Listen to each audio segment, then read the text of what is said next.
আজ 22শে শ্রাবণ, কবিগুরু রবীন্দ্রনাথ ঠাকুরের 85তম প্রয়াণ দিবসে আমার একটি স্বরচিত কবিতা দিয়ে জানাই আমার শ্রদ্ধাঞ্জলি। শেষ আশ্রয়। নামকে তোমার করে সার্থক, আছো চিরভাস্বর হয়ে কবি। মানব মনের আকাশে যেন তুমি সূর্যেরই এক প্রতিচ্ছবি।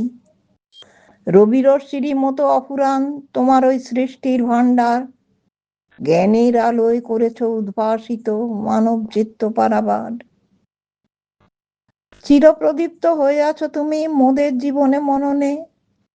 চলেছি খুঁজে শেষ আশ্রয় তোমারই জীবন দর্শনে। জীবনের যত পাওয়া না পাওয়া, আনন্দ দুঃখ ব্যাকুলতা, সব কিছু ঘিরে আবর্তিত তোমার সৃষ্টি জগতের গভীরতা। যখন তোমা বিনা হারায় দিশা প্রতিদিনের যাপন, তখন হয় দিশারি তোমারই অমর সৃষ্টি সাগরে অবগাহন। বিঘ্ন বিপদে শোনায় সদাই সেই অভয়বাণী তোমার।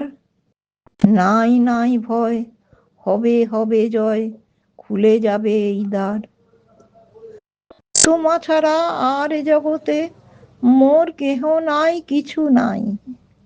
প্রেমের আত্মনিবেদনে তোমার তুলনা কোথায় পাই। মৃত্যুরে করিবে তুচ্ছ প্রাণের উৎসাহ, তোমার এই গীতি শোকের আবহে হয়ে ওঠে শান্তি বাহ।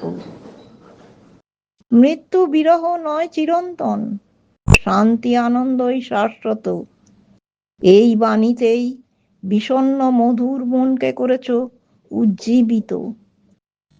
জয় পরাজয় উচিত অনুচিত ভালো মন্দের দোটানায়, দিক হারা তরি খুঁজে পায় কুল তোমারই সুরের মূর্ছনায়। সুখে দুঃখে স্মরণে বরণে তোমার গানই মেটায় আস। মনের সব আবেগ আকুতি তোমারই সুরে হয় প্রকাশ। জীবনের প্রতি পদক্ষেপে পাই তোমার বাণীর প্রেরণা। তোমারই জীবন দর্শন দেয় শোকে সন্তাপে সান্ত্বনা।